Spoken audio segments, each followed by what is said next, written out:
একটা স্ট্রেঞ্জ বিষয়, মানে ধরেন এখন আমাকে এসে বলে যে আপনি একদম বিএনপি সাপোর্ট, আপনি বিএনপির কোনো দোষ দেখেন না, এরকম করে এসে আমাকে বলে।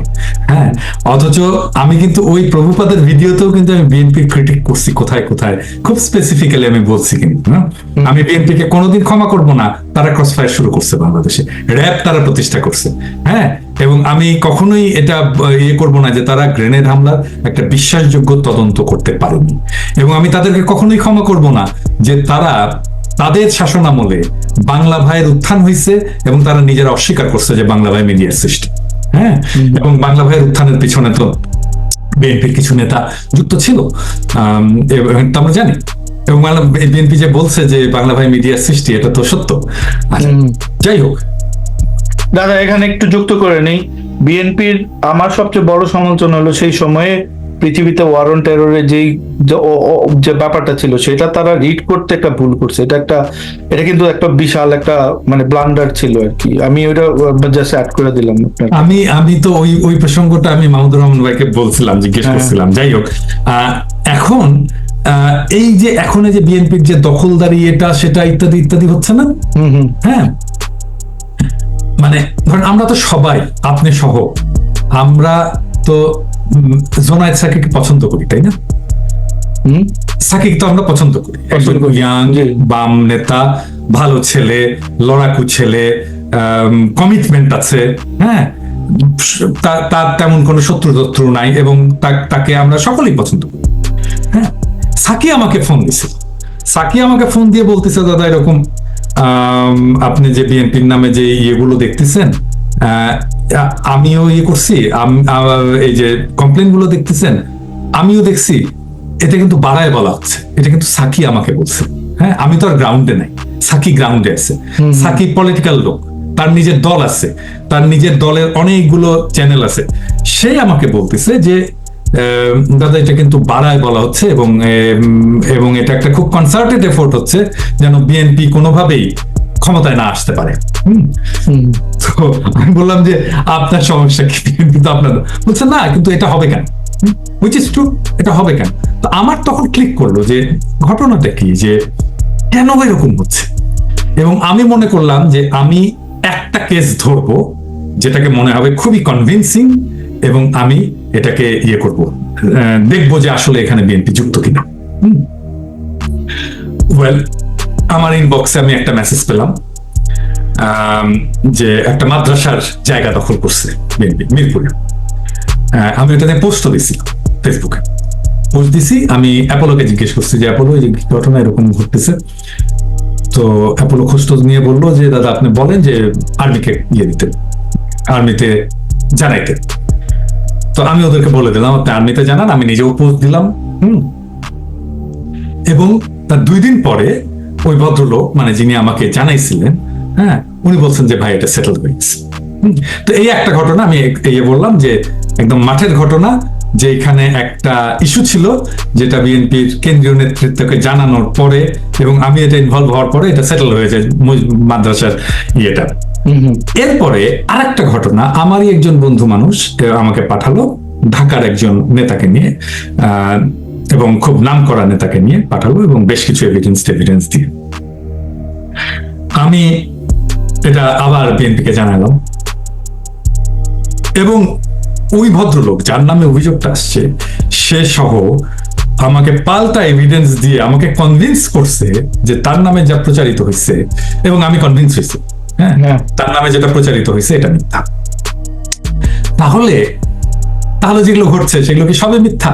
আর ওগুলো একটা মিক্সচার, কিছু মিথ্যা এবং কিছু সত্য ঘটনা মিলে এই মিথ্যা ঘটনাগুলোকে সত্য বলে প্রচার করে এটা একটা বিশাল বড় একটা ইয়ে হয়েছে। কিন্তু আমার কাছে যেটা খুব ইম্পর্টেন্ট সেটা হচ্ছে যে বিএনপির শীর্ষ নেতৃত্বের এই প্রসঙ্গে তাদের রিয়াকশনটা কি, স্ট্যান্ডটা কি। বিএনপির শীর্ষ নেতৃত্ব বলে দিচ্ছে যে এরকম করে যদি কেউ আসে পুলিশে ধরে দেবেন, আর্মিকে দেবেন, দলের সাথে কোনো সম্পর্ক না, দলের নাম নিয়ে যেন কেউ এটা করতে। তারা অনেক বহিষ্কারও করছে, দেখতেছি তারা অনেক বহিষ্কারও করছে। তো এখন বিএনপি তো একটা বড় দল রে ভাই, হ্যাঁ, কত লোক বিএনপি করে, এটা কি বিএনপির নেতারা কি সবাইকে চেনে? বলেন তো, বিএনপির একজন জেলার নেতা সে কি ইউনিয়নের কর্মীকে চেনে যে দাবি করে যে আমি ইউনিয়নের কর্মী? চেনে না। তো একটা বড় দল, এরকম একটা সময় একটা বিপ্লব হয়েছে, একটা বিপ্লবের পরে একটা একটা বড় ধরনের একটা অরাজকতার সৃষ্টি হয়, এবং এই অরাজকতার সুযোগ তো অনেকেই নেয়। হ্যাঁ, এটা আমার মনে হয় এটা সেটেল হয়ে যাবে, এবং আমি মনে করি যে এছাড়াও BNP দাদা ওই আওয়ামী লীগের কিছু লোক কিন্তু বিএনপির ভিতরে আসবে, মানে আসে আর কি। নর্মালি বাংলাদেশের পলিটিক্স যেরকম, আপনি তো এটা জানেন, মাঠের রিয়ালিটির কিছু কিছু মানুষ চলে আসে। আমি বিএনপি প্রসঙ্গে আমার যে স্ট্যান্ড, এটা খুব খুব সিম্পল এবং স্ট্রেট ফরওয়ার্ড। হ্যাঁ, প্রথমত আমি তো বিএনপি করি না, সবাই জানে, বিএনপির লোকরা জানে, আমার শত্রুরা জানে যে আমি বিএনপি করি না, কিন্তু আমি বিএনপিকে ভ্যালু করি। আমি বিএনপিকে একটা রাজনৈতিক দল হিসেবে ভ্যালু করি, এবং বিএনপি বাংলাদেশের একটা অন্যতম প্রধান রাজনৈতিক শক্তি যে আমাদের পক্ষে থাকতে পারে, এবং বিএনপি তো আমাদের সহযোদ্ধা ছিল, এখনো সহযোদ্ধা আছে। হ্যাঁ, তারা তো একসাথে ফাইট করেছে, এই 15 বছর 16 বছর তো একসাথে আমাদের ফাইট করেছে, তাই না? তো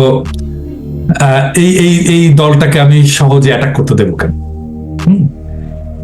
এবং এখন আওয়ামী লীগ যেটা, বা আওয়ামী লীগ, ভারত, প্রগতিশীল এই সেকশন যেটা মনে করতেছে যে আওয়ামী লীগ তো কোনোভাবেই ক্ষমতা আসতে পারবে না, কোনোভাবেই পারবে না, হ্যাঁ, ইম্পসিবল। হ্যাঁ, তাহলে অল্টারনেট কি হইতে পারে? অল্টারনেট হচ্ছে বিএনপি যেন ক্ষমতায় না আসে। আচ্ছা আচ্ছা আচ্ছা, বুঝতে পারছি। বিএনপি যেন কোনোভাবেই ক্ষমতায় না আসে। হ্যাঁ, আসবে না, জনগণ ভোট না দিলে বিএনপি আসবে না, তাই না? মানে এটা তো না না না, ওদের কথা হলো বিএনপি যাতে না আসে। তো আপনি বিএনপি আসবে কি না, বিএনপি তো কোনো নিষিদ্ধ দল না, কোনো মানে দল না, যে কোনো মানে আপনার যে গণহত্যাকারী দল না, কোনো এরকম দল না যে তাদের আসতে দিবে না। হ্যাঁ, তাদের বিরুদ্ধে দুর্নীতির অভিযোগ আছে, এটা সেটা আছে, সেগুলো তো সেটেল হয়েছে। 15 বছর তারা মাইর খাইছে, তারা এখন গণতন্ত্রের জন্য বিপ্লব করছে, তারা মানে গণতান্ত্রিক ভাবে যদি ভোটে জিতে ক্ষমতা, আপনি কিভাবে বলেন যে ক্ষমতায় আসতে পারবেন? এই কথার মানেই তো আমি বুঝি না যে বিএনপি ক্ষমতায় আসে কেন পারবে না। ক্ষমতায় আসতে দেওয়ার না দেওয়ার কে? হ্যাঁ, এটা তো আমি বিএনপি করি না, বা আমার বিএনপির সাথে কোনো লাগাও নেই, কিন্তু এই প্রশ্নটা তো আমি এমনিতেই চ্যালেঞ্জ করতে পারি যে আপনি কেন বলবেন যে বিএনপি ক্ষমতায় আসতে পারবে না? এটা তো কারো বলার এখতিয়ার রাখে না। যদি ভোটে না জিতে, আপনি যে কথাটা বললেন, ভোটে না জিতলে আসতে পারবে না, দ্যাট ইজ ফাইন, এটা সবাই মেনে নেয়, বিএনপি নিজেও মেনে নেয়। বিএনপি নিজেও মেনে নেবে। হ্যাঁ, কিন্তু ওরা ওই যে মানে আপনি ডিসিশন দেওয়া যায় যে বিএনপি কে ক্ষমতায় আনা যাবে না, এই কথাটা কিন্তু আপনি শুনবেন সবসময়, এই কথাটা আপনার সবসময় করছে। তো ঠিক আছে দাদা, আমরা ওই যে নেক্সট একটা খুবই খুবই গুরুত্বপূর্ণ একটা ইস্যুতে চলে আসবো। সেটা হচ্ছে এই যে এটা গুরুত্বপূর্ণ এই কারণে, আপনি ছাড়া অল্প কয়েকজন মানুষ আমরা দেখছি এখানে কাজ করতেছেন। আমি বলে নেই কারা কাজগুলো করতেছেন। সেটা হলো আমাদের শোতেই একজন আসছিলেন, ওনার নাম হচ্ছে শামারু মির্জা, মির্জা ফখরুলের মেয়ে, উনি আমাদের প্রিয় ফাহাম ভাইয়ের ওয়াইফ। উনি ট্রুথ অ্যান্ড রেকনসিলিয়েশনের সাথে কাজ করতেছেন। ইনফ্যাক্ট আমিও কিছুটা জড়িত ওটার সাথে। এটা অত্যন্ত গুরুত্বপূর্ণ কারণ, হ্যালো সফাত, আমি কোয়েশ্চেনটা শেষ করি। তো যে ট্রুথ অ্যান্ড রিকনসিলিয়েশন যে কারণে দরকার, কারণ সোসাইটির মধ্যে এরকম একটা গণহত্যা হওয়ার পরে বা এরকম একটা বিপ্লব হওয়ার পরে অলওয়েজ সেটা মেন করার জন্য একটা প্রসেস লাগে। সবগুলা, বাংলাদেশে তো শুধু স্বাধীনতা যুদ্ধ নেই, পৃথিবীর অনেক দেশে গণহত্যা হয়েছে, অনেক স্বাধীনতা যুদ্ধ হয়েছে, এবং এটা একটা রেকগনাইজ প্রসেস। এই ব্যাপারে বাংলাদেশিরা খুবই, আমরা গত 50 বছরে করতে পারি নাই এরকম একটা রিকনসিলিয়েশন। ইনফ্যাক্ট যে আমি এমনও শুনছি যে রিকনসিলিয়েশনের কথা যখন উঠছে, সেটাকে আরো ওই পাকি দালাল, রাজাকার, ছাগু টাগু বইলা এটাকে মানে করা হয়েছে। আপনার মনে থাকবে মেহেরজান নামে একটা মুভি আসছিল, ওই যে জয়া বাচ্চান উনি অভিনয় করছিলেন, সেই মুভিটা নিয়ে প্রচুর বিতর্ক হয়েছিল 2009 দিকে, এটা নিয়ে রিকনসিলিয়েশন প্রসেস পাকিস্তানের সাথে, এটা সেটা। তো এটা নিয়ে আপনি কাজ করছেন, আপনার একটা ভিডিও আসছে, খুব সুন্দর একটা ভিডিও আপনি আপনার চ্যানেলে আপলোড করছেন। আপনি যদি আমাদের বলতেন এই রিকনসিলিয়েশনের প্রসেসে ওয়ার্ল্ডের মধ্যে কোন মডেলটা আমরা নিতে পারি এবং কেন এটা গুরুত্বপূর্ণ, এটা আপনার অনেক গ্রহণযোগ্যতা আছে আমাদের মানে বাংলাদেশের জনগণের মধ্যে, আপনার মুখ থেকে যদি এগুলো আসে তাহলে খুব ভালো হবে। হ্যাঁ সাফায়াত, থ্যাংক ইউ জয়েন করার জন্য। আমি আসলে একটু অন্য একটা ইয়েতে ছিলাম। ঠিক আছে, সবাই কিছু বলবা? না, এটা শেষ করি, এই এটা আগে শেষ করি। আচ্ছা, প্রথম প্রশ্নটা হচ্ছে যে আমাদের রিকনসিলিয়েশন লাগবে কেন, কেন করতে হবে? আমরা যদি সোসাইটিকে ডিভাইডেড রাখি, যেটা আওয়ামী লীগ করে গেছে, তাহলে আমরা দেশটাকে রাখতে পারবো না, সার্বভৌমত্বকে রাখতে পারবো না। হ্যাঁ, দেশটাকে কেড়ে কেড়ে নিবে, বিভিন্ন জায়গায় কেটে কেটে কেটে কেটে বিভিন্ন জন নিয়ে নিবে। হ্যাঁ, তো আমাদের দেশের সার্বভৌমত্ব রাখার জন্য আমাদের রিকনসিলিয়েশনের প্রসেসে যেতে হবে। এখন একটা এমন অবস্থা হয়ে গেছে যে আওয়ামী লীগের সাথে সামান্যতম সম্পর্ক আছে এরকম লোককেই সোসাইটি থেকে বের করে দিতে হবে, তাকে কোনো ইয়ে করা, এটা যদি করতে যাই তাহলে এই প্রতিশোধের যে শৃঙ্খল, এটা কখনো থামবে না। এই চক্রটা একের পর এক চলতে থাকবে, এই প্রতিশোধ আবার সবসময় মাথায় রাখতে হবে, আজকে যে নিপীড়িত সে এক সময় ক্ষমতাবান হবেই। হ্যাঁ, আপনি যদি কাউকে নিপীড়ন করেন সে এক সময় ক্ষমতাবান হবেই। এটাকে কেউ ঠেকাই রাখতে পারবে না। এই যে ফিলিস্তিনিদেরকে যে নিপীড়ন করে রাখছে, ওরা এক সময় ক্ষমতাবান হবে। হ্যাঁ, তো তাহলে তখন কি হবে? তা আমরা কি এই চক্রের মধ্যে পড়বো? আমাদের প্রজন্মের পর প্রজন্ম ধরে এই রক্তপাত এটার মধ্যে চলবে না।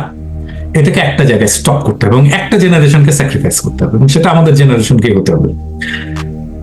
তো তাহলে কি মানে আমার উপরে তো অবিচার হয়েছে, মানে আমি পার্সোনালি তো আমি নিগৃহীত, সাফায়েত নিগৃহীত, তাই না? সাফায়েত তো তুমি তো চাকরি গেছে, আমরা তো কম, মানুষজনের জীবন চলে গেছে, গুম করছে, ক্রসফায়ার করছে, সম্পত্তি নিয়ে গেছে, বাসা ভেঙে ফেলছে, বাসার ছাদের থেকে ফেলে মেরে ফেলছে, পায়ে গুলি করছে, পঙ্গু করে দিছে, তাই না? সম্পদ নিয়ে গেছে, আরো কত আমি বিশ্রী আর এগুলো বললাম না, কত কিছু করছে। তাহলে আমরা কি এটাকে ছেড়ে দেবো? ভোট দেওয়ার জন্য ধর্ষণ পর্যন্ত করছে। এক্স্যাক্টলি, আমরা কি এটাকে ছেড়ে দেবো? না। তাহলে প্রথম স্টেপটা কি? প্রথম স্টেপটা হচ্ছে আমাদেরকে ক্রাইম গুলোকে আলাদা করতে হবে। একটা হচ্ছে ক্রিমিনাল অফেন্স, আর একটা হচ্ছে পলিটিক্যাল অফেন্স। হ্যাঁ, ধরেন একটা লোক আওয়ামী লীগকে সাপোর্ট করছে, তো তাহলে আওয়ামী লীগের এই রেজিমে যে পলিটিক্যাল যে অ্যাট্রোসিটিস, যে নিপীড়ন, যে ফ্যাসিস্ট শাসন ব্যবস্থা, যে গোলাগুলি, যে খুন করা, খুন খারাপি, গণহত্যা, এগুলোর একটা নৈতিক দায় কিন্তু তার থাকে। হ্যাঁ, একটা নৈতিক দায় থাকে। কিন্তু যে ক্রিমিনাল অফেন্স করছে, ধরেন প্রদীপ মেজর সিনহাকে গুলি করছে, এটা একটা ক্রিমিনাল অফেন্স। হ্যাঁ, তাহলে এই ক্রিমিনাল অফেন্সের পানিশমেন্ট বাংলাদেশের যে ক্রিমিনাল ল এন্ড প্রসিডিওর আছে সেই অনুযায়ী হবে। Number 2, political and criminal offence দুইটা একসাথে। ধরেন যেটা হাসিনার, হ্যাঁ, হাসিনা গণহত্যার নির্দেশদাতা, হ্যাঁ, সে এতগুলো প্রাণ হত্যার নির্দেশদাতা, তাহলে হাসিনার কি হবে? হাসিনারও শাস্তি হবে, হাসিনাকে আমরা ট্রায়াল করব। কিন্তু এই যে ধরেন ছোট ছোট ছোট ছোট হাসিনা আছে, বিভিন্ন জায়গায় ইয়ে হয়ে আছে, তাদেরকে আমরা কি করব? যারা আওয়ামী লীগ করছে, যারা আমাদের সাথে তর্ক করছে, যারা আমাদের কিছুটা ক্ষতি করছে, হ্যাঁ, যারা আমাদের পিছনে লাগছে, এদেরকে কি করব? এখনো যারা লেগে আছে, এখনো যারা ফেসিবাদের গুণ গায়, এখনো যারা লেগে আছে, যারা ফ্যাসিবাদের গুণ গায়, সেটাকেও আমরা এই কনসিডারেশনের মধ্যে আনবো। কিন্তু এই যে সোসাইটিতে এই লোকগুলো তো আমার পাশে থাকে, আমার পাশে একই জায়গায় দোকান করতে যায়, আমি একই জায়গায় কেনাকাটা করতে যাই, সকাল সন্ধ্যা দেখা হচ্ছে তার মুখে। হ্যাঁ, তা হয়তো সে একজন টিচার যে ফ্যাসিবাদের দোষর ছিল, তার কাছে আমার পড়তে যেতে হচ্ছে। হ্যাঁ, অথবা সে আমার ছাত্র, হ্যাঁ, আমি টিচার, সে ছাত্রলীগের ছেলে। তো এটা কিভাবে আমরা এই সোসাইটির মধ্যে আমরা এটাকে কিভাবে ঠিক, এইটার জন্য এই যে রিকনসিলিয়েশনের প্রসেসটা হচ্ছে, আমরা বলি ট্রুথ অ্যান্ড রিকনসিলিয়েশন। সেটা হচ্ছে যে কোনো সোসাইটিতে একটা তো কমন জায়গা থাকে, তাই না? একটা কমিউনিটি থাকে যেখানে আমরা সবাই একসাথে হইতে পারি। ধরা যাক আমাদের বাংলাদেশে একটা খুবই সহজ একটা জায়গা আছে, যেটা হচ্ছে মসজিদ। আমরা মসজিদে একসাথে হই, শুক্রবার হলে আমরা সবাই মসজিদে যাই। তাহলে এই কমন প্লেসে আমরা ট্রুথ অ্যান্ড রিকনসিলিয়েশন করবো। এখানে যারা নিপীড়িত, নির্যাতিত, তারা তাদের গল্পটা বলবে সবার সামনে, সমাজের সামনে, এবং সেইখানে নিপীড়ককে উপস্থিত থাকতে হবে, তাকে শুনতে হবে তুমি কি করছো, তাকে পার্ট হইতে হবে, এই গল্প বলার পার্ট হইতে হবে, এবং সমাজকে স্বীকার করতে হবে যে হ্যাঁ তুমি ভাই বেইনসাফির শিকার হয়েছো। এখন যে তোমাকে বেইনসাফি করলো তাকে বলতে হবে যে বলো এখন তুমি কি করবা, তোমার কি বক্তব্য আছে। তুমি একটা হইতে পারে সে অস্বীকার করতে পারে, হ্যাঁ, একটা হইতে পারে সে স্বীকার করে অনুতপ্ত হইতে পারে। এটা হচ্ছে বেস্ট পসিবল সিনারিও। যদি সে অনুতপ্ত হয় স্বীকার করে, তাহলে কিন্তু ব্যাপারটা মিটে যায় এখানে। হ্যাঁ, হ্যাঁ, সাইকেলটা কমপ্লিট হয়ে যায়। আমি আমার নিপীড়নের কথা বললাম, আমার বেঞ্চ সার্টিফিকেট আমার উপরে যেটা হয়েছে সেটার কথা আমি বললাম। আমি নিপীড়িত হিসেবে যেটা চাই সেটা হচ্ছে আমি অ্যাকনোলেজমেন্ট চাই যে আমার উপরে যে নিপীড়ন হয়েছে এটা সমাজ যেন অ্যাকনোলেজ করে, সমাজ যেন মনে রাখে। মনে রাখা দরকার তো, কারণ আবার আর এরকম একটা ঘটনা ঘটবে। হ্যাঁ, হ্যাঁ, এবং যে নিপীড়ন করলো সেই কনসিকুয়েন্সটা দেখলো যে আমার সমাজের সবার সামনে আমি নিপীড়ক হিসেবে চিহ্নিত হলাম, অপমানিত হলাম, আমার সমাজে আমার অবস্থানটা ছোট হয়ে গেল, এটা জানলো সে। এইটাই হচ্ছে বেস্ট পসিবল সিনারিও। এই যে এই জিনিসটা আমাদের প্রত্যেক পাড়ায় পাড়ায় পাড়ায় মহল্লায় এটা আমাদের করতে হবে। যদি আমরা করে ফেলতে পারি, আমরা একটা বড় ধরনের অংশকে, এখন যারা স্বীকার করলো না, তখন আমাদের সমাজের দায়িত্ব পড়ে যায়, সে যেটা বলছে সেটা তো সত্য বলে আমরা মনে করছি এবং সে সেটা স্বীকার করলো না, তাহলে এটা আমাদেরকে ফার্দার স্টেপে যেতে হবে, আমাদের একটা ক্রিমিনাল প্রসিডিউরে যেতে হবে। হ্যাঁ, ঠিক। এটা অনেকটা হতে আমরা বলি গ্রাম্য সালিশ হয় না? হ্যাঁ, গ্রাম্য সালিশের মতো, যে গ্রামের সালিশে যদি এটা মিটে যায়, হ্যাঁ, তাহলে রিকনসিলিয়েশনটা দ্রুত হয়, আমরা অনেক সমস্যাকে একবারে সমাধান করে ফেলতে। এটা দাদা একটা কোয়েশ্চেন হলো যে এটা আমরা কত দ্রুত করতে পারবো, বা এটা বাংলাদেশের মানুষ বুঝতে পারবে? এই যে আপনার মুখ থেকে বের হলো বা আমরা বলতেছি এটার জন্য, এটা এটা কত দ্রুত মানে আমরা করতে পারবো? কারণ এটা যত দ্রুত করতে পারবো আমার মানে তত তাড়াতাড়ি আমরা এটা দ্রুত হওয়ার প্রসেস হচ্ছে, প্রফেসর ইউনূসকে বলতে হবে। ট্রুথ অ্যান্ড রিকনসিলিয়েশনের প্রসেস, একটা national truth and reconciliation committee থাকবে যারা এটাকে কোঅর্ডিনেট করবে। এটা যদি সরকার থেকে উদ্যোগ নেওয়া হয়, একটা পলিসি তৈরি করে দেওয়া হয়, তাহলে এটা দ্রুত তো ছড়াই যেতে সময় লাগবে। আচ্ছা আচ্ছা আচ্ছা। কিন্তু সমাজকে যদি করতে হয় তাহলে এটা তো সময় লাগবে। সমাজে আমাদের কারোই ওরকম অথরিটি নাই যে আমরা অথরিটি নিয়ে বলবো সমাজে বিভিন্ন জায়গায় এটা ঘটতে থাকবে, এটা তো আমাদের কারোই ওরকম নাই, তাই না? তো প্রফেসর ইউনূস রাজনৈতিক দলগুলোকে সম্পৃক্ত করে এই প্রসেসটা শুরু করে দিতে পারে, একটা ট্রুথ অ্যান্ড রিকনসিলিয়েশন কমিটি করে প্রসেসটা কিভাবে হবে, কোথায় বসবে তারা, কারা থাকবে ওই জায়গায়, হ্যাঁ, এবং এখানে যদি সেটেল হয় তাহলে সেই সেটেলমেন্টের একটা মিনিটস পাঠাবে এই কমিটিতে, আর যদি সেটেল না হয় তাহলে ফার্দার প্রসেসের জন্য এটা কমিটিতে পাঠাবে, তারা ফার্দার প্রসেস করবে। আওয়ামী লীগকে যদি কেউ পুনর্বাসিত করতেও চায় সে পারবে না। আওয়ামী লীগ এতটাই পচে গেছে যে এটাকে আর কোনোভাবে এটা পুনর্বাসন যোগ্য না। মানে আমরা চাই বা না চাই, কেউ যদি প্রচন্ড চেষ্টা করে, ইন্ডিয়াও যদি প্রচন্ড চেষ্টা করে, আওয়ামী লীগকে সে আর কখনোই বাংলাদেশে এস্টাবলিশ করতে পারবে না, সম্ভব না। সে যে গণহত্যাটা করেছে এই জুলাই আগস্ট বিপ্লবের সময়, আমি আগের কথাটা বাদই দিলাম, হ্যাঁ, আয়নাঘর ক্রসফায়ার গুম টুম এগুলো বাদই দিলাম, হ্যাঁ, এই 3 সপ্তাহের যে গণহত্যাটা করছে, এই গণহত্যার স্মৃতি বাংলাদেশের মানুষের স্মৃতি থেকে যাবে না কখনো। হ্যাঁ, তো বাংলাদেশে আওয়ামী লীগের এমনিতেও ভাগ নেই। এখন ধরেন আওয়ামী লীগ কে আমরা রাজনীতি করতে দেবো কিনা, সে সামনের নির্বাচনটা করবে কি করবে না, এই প্রসঙ্গে আমার যেটা ব্যক্তিগত মতামত, সেটা হচ্ছে যে একটা ফ্যাসিস্ট দলকে পলিটিক্যাল স্পেস দেওয়ার কোনো সুযোগ নাই। একটা ডেমোক্রেটিক সোসাইটিতে একটা ফ্যাসিস্ট দলকে পলিটিক্যাল স্পেস দেওয়ার কোনো সুযোগ নেই, একদমই নাই। কারণটা হচ্ছে কি যে, মানে ধরেন আমি কাকে স্পেস দেবো পলিটিক্যাল স্পেস, তাহলে তাকে আমার সোশ্যাল কন্ট্রাক্টটা মানতে হবে। তো আমার সোশ্যাল কন্ট্রাক্টটা কি? সোশ্যাল কন্ট্রাক্টটা হচ্ছে যে আমি নির্বাচন দেব, আমি ভোট দিয়ে আমার নেতাকে নির্বাচন করবো। আওয়ামী লীগ কি সেটা করতে দেয় না? সে তো সোশ্যাল কন্ট্রাক্টটা ভাঙছে, হ্যাঁ, একবার না একাধিকবার ভাঙছে। সে বাকশাল করার সময় ভাঙছে, তাই না? শেখ মুজিব ভাঙছে। সে আমাদেরকে ভোট দিতে দেয়নি 16 বছর, শুধু ভোট দিতে দেয়নি না, সে তার এই শাসনটাকে টিকায় রাখার জন্য মানে এমন নির্মম নিপীড়ন চালাইছে, এবং এই জুলাই আগস্টের সময় এমন নির্মম ভাবে সে এটাকে সাপ্রেস করার চেষ্টা করছে, হেলিকপ্টার দিয়ে গুলি করে, স্নাইপার দিয়ে, যেটার তুলনা পৃথিবীর আর কোনো রাষ্ট্রে নাই। তাহলে যেই রাজনৈতিক দল, এটা তো ইভেন ইয়েতে এই যে আমাদের হংকং এ যে বিদ্রোহ হলো না, হংকং এ তো চায়নাও এটা করেনি, বুঝছে কি করেনি। পৃথিবীতে কোনো দেশ একটা দেশের আভ্যন্তরীণ রাজনৈতিক সংগ্রামকে এইভাবে সাপ্রেস করা, স্নাইপার দিয়ে, হেলিকপ্টার দিয়ে গুলি করে, এবং 3 সপ্তাহে 1000-এর উপরে মানুষ এবং 18,000 মানুষকে আহত, 1000 মতো মানুষকে নিহত, 18,000 মানুষকে আহত করে কি পরিমাণে গুলি ছুটছে তাহলে চিন্তা করে।